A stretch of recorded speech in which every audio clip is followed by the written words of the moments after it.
tak som si konečne našla čas natočiť nové video. Už mi to natáčanie fakt chýbalo a dúfam, že aj vám chýbali moje videá. Nie? Vážne? Dobre, tak potom nič, ahoj! Ale nie, nebojte sa, robím si srandu, video samozrejme pokračuje. K natočeniu tohto videa ma inšpiroval práve Gogo. Myslím, že tak 98% z vás ho určite pozná, takže nemusím vysvetľovať, kto to je. A veľmi sa mi páčilo, keď vo svojej prvej garáž show povedal, že každý správny youtuber by mal mať podľa mňa nejakú show, kde sa venuje divákom, odpoveda na otázky, otvára poštu, nech je ten vzťah medzi nimi taký osobnejší. Úplne s tým súhlasím a myslím si, že takéto videá by nemali robiť iba tí väčší youtuberi, ale aj tí menší, ako som ja, pretože aj pre nás sú tí fanúšikovia strašne dôležití a zaslúžia si mať videá, ktoré sú venované špeciálne im. Teda ako, nechcem tým povedať, že si myslím, že tých 800 niečo odberateľov, čo mám teraz na YouTube, že sú to všetci moji fanúšikovia.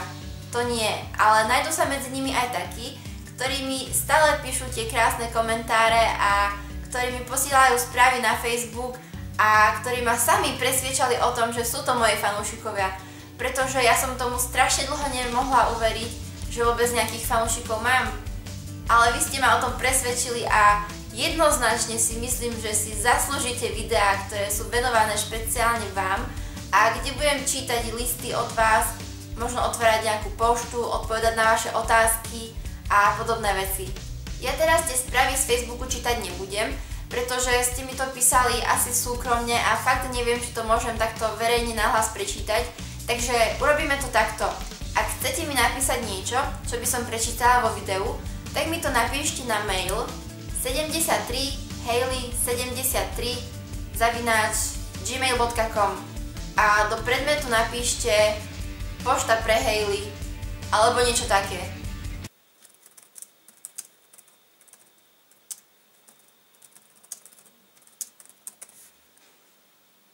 Tie správy, ktoré mi od vás prídu na mail, budem považovať za tie, ktoré môžem čítať vo videu. Takže dúfam, že vás to poteší, ak vašu správu vyberiem a prečítam. A hlavne mi tam píšte niečo pekné, hej. No ale keďže sama musím uznať, že tých fanúšikov nemám až tak veľa, že by som takéto videá robila každý týždeň, tak zo začiatku to bude možno tak každý mesiac a potom možno to bude častejšie, keď už budem mať tých fanúšikov viac a budem mať viacej pošty, tak takéto videá samozrejme budem robiť častejšie. Lebo s väčším počtom fanúšikov prichádza aj väčšia zodpovednosť. A aj väčší počet videí. No a teraz konečne môžeme prejsť k hlavnej téme tohto videa a to je ďakovanie mojim fanúšikom. Dnes som konkrétne vybrala 3 holky, o ktorých vám chcem povedať. Prvá sa volá Ivuš Kellnerová, ktorej sa chcem poďakovať, že pre mňa zostrihala jedno video a pozrieť si ho môžete niekde tu máte anotáciu, takže ak na ňu kliknete, tak vás to presmeruje rovno na to video. OK. Toto video ma naozaj strašne veľmi potešilo, pretože ešte nikdy nikto pre mňa niečo také neurobil. Takže dúfam, že ste si to video pozreli, že sa vám páči a kľudne to nejak pekne okomentujte, prípadne jej môžete dať aj odber. Ju to určite poteší. Ďalšia holka sa volá Kem Krňáková a tá mi kreslí úplne krásne obrázky, ktoré mi vždy tak zdvihnú náladu, že si to neviete ani predstaviť. Takže tu máte tie obrázky, nech sa páči. Tak toto je úplne prvý obrazok, ktorý mi nakreslila. Takže som tam ja a SpongeBob. Ja mám krásne oranžové vlasy, tričko do Big Bang Theory a moju obľúbenú fialovú sukňu. Tu som ja s veľkým úsmevom a vedľa mňa plno SpongeBobov. Mimochodom, ona vie tých SpongeBobov nakresliť krajšie ako ja. A toto je strašne rozkošné. Tu som ja a moje dve psíky, Rodninko a Jeremko. A toto som ja a Gogo. Myslím, že keby ho nakreslila v reálnej výške, tak by sa aj nevmestil na papier. A všimnite si to Aty tričko. Wow. No a toto som ja a Aty. Však sú tie obrázky krásne. Úplne wow. Ďakujem. Inak tých obrázkov od vás mám trošku viac, ale asi vám ich ukážem až v ďalšom videu, pretože najprv si chcem od autorov pýtať povolenie, že či ich môžem ukazovať. Ale myslím, že by s tým nemal byť problém, takže určite sa máte na čo tešiť. No a posledná holka, ktorej chcem dneska poďakovať, sa volá Simonka Machová a tá mi poslala list. Môj prvý list od fanúšičky. Takže teraz ten list tu pred vami otvorím a dúfam, že sa Simonka poteší. No.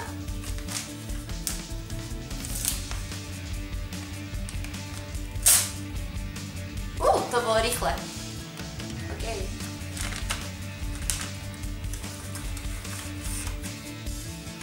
Takže, máme tu list.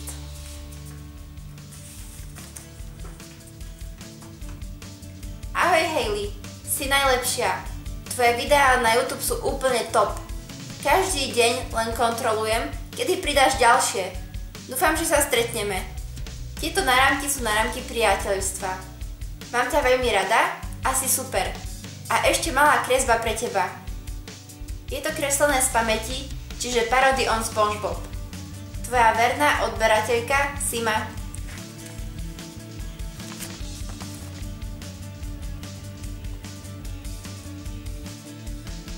Tá, to je také zlaté.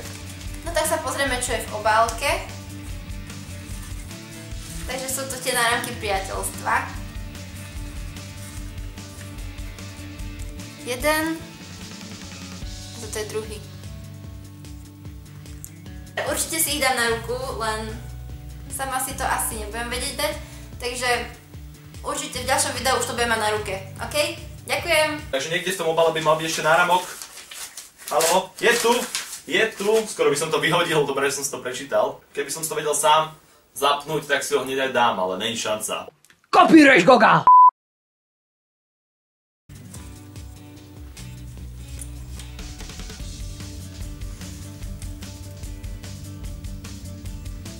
A tu mám také, no, čo to je?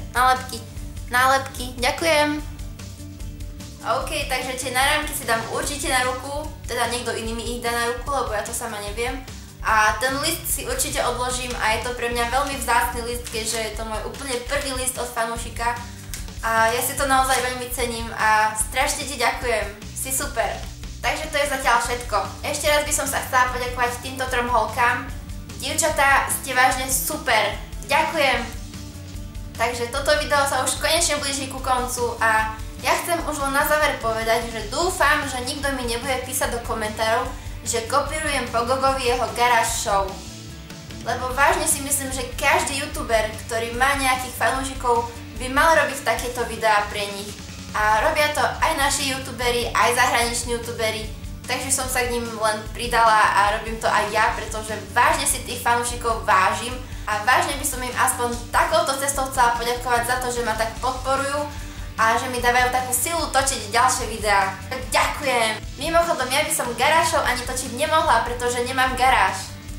Ale pod domom máme kotolňu, tak možno by som to mohla točiť tam. Takže práve sa nachádzame u mňa v kotolni a myslím, že tu nič točiť nebudem, pretože to tu vyzerá dosť neesteticky. Ale môžem vám toto ukázať, ak chcete. Takže tu máme nejaký kvet. Tu sú vrecia na triedený odpad. Kotol samozrejme. Ďalšie vrecia. Uhorky. Stará telka. A toto je moja kresba, ktorú som nakreslila asi tak pred 2 rokmi. Nič moc. OK, takže asi sa vraciam naspäť do izby, lebo tu točiť vážne nič nebudem. Takže sa majte krásne, zatiaľ čau! OK, tak kotolňa nie. Kotolňa bol blbý nápad. Takže v ďalšom videu sa uvidíme asi zase tu v tejto izbe. Ja sa na to teším, dúfam, že vy sa tešíte tiež. To je z tohto videa už všetko. Lúčim sa s vami, čaute!